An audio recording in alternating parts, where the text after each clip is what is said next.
So I'm asked what values are most important in supporting my recovery today. Well, again, I'd like to question the very premise of the question itself. It's what value, to me, the question is what values are most important in supporting my life today?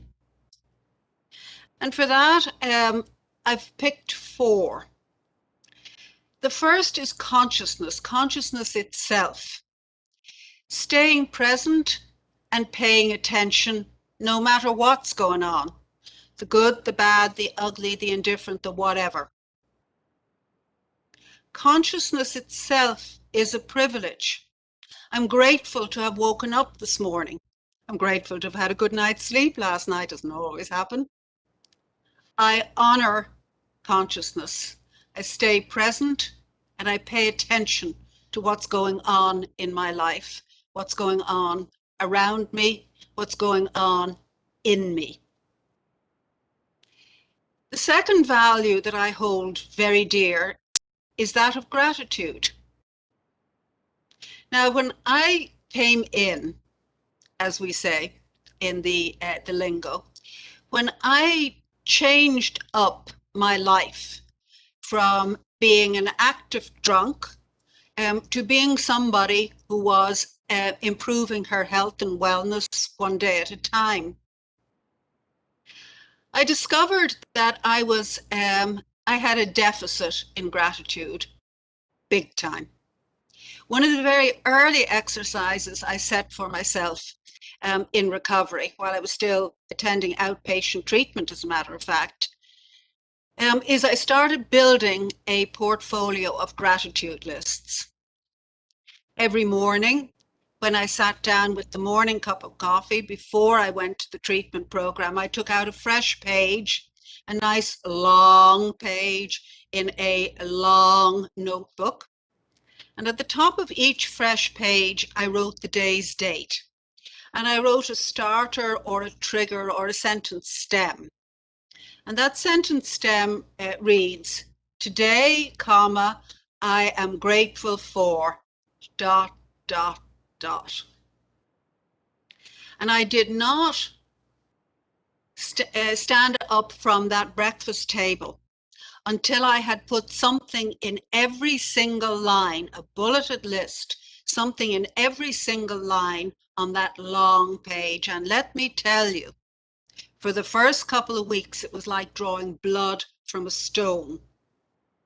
But I discovered that, in fact, I am grateful for just about damn anything and everything. I'm grateful for my life. Early on, I was told by old timers that a grateful drunk doesn't drink. Didn't understand that, but I didn't understand a lot. But I found that a very useful guide. That if I stay grateful, which of course is a symbiotic byproduct of consciousness, if I stay grateful, I'm in a lot less danger of finding faux glamour in a glass.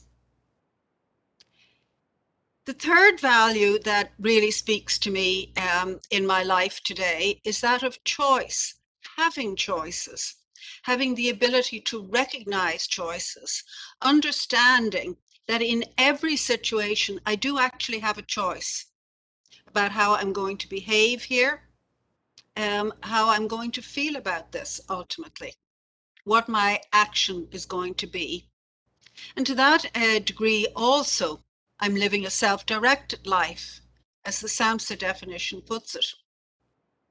I remember interviewing somebody in Pennsylvania many years ago who's very deeply involved in recovery, and he was talking about the town he grew up in and lives in still, and finding one morning deep into his recovery that he was driving past the bar, and there the same old codgers were lined up, belly up to the bar, 11 o'clock in the morning, and he thought to himself, and it was a milestone for him, he thought to himself, isn't it amazing I have a choice not to do that today? That really brought me up short listening to that. because I admired this man's life and the fact that he identified that degree of choice. And of course, a fundamental value for me is that of integrity. I was taught by a master. My first roommate was an emerging artist in Ireland at the time, and her work was uncompromising. I was very much a part of witnessing the development of her uncompromising work. And I thought, this is integrity in action. I don't have to understand the work, but I recognize the integrity of the person and the process. And I use her as a standard to this day, deeply and profoundly grateful to her. So they're my guiding values in my life today: consciousness, gratitude, choice, and integrity.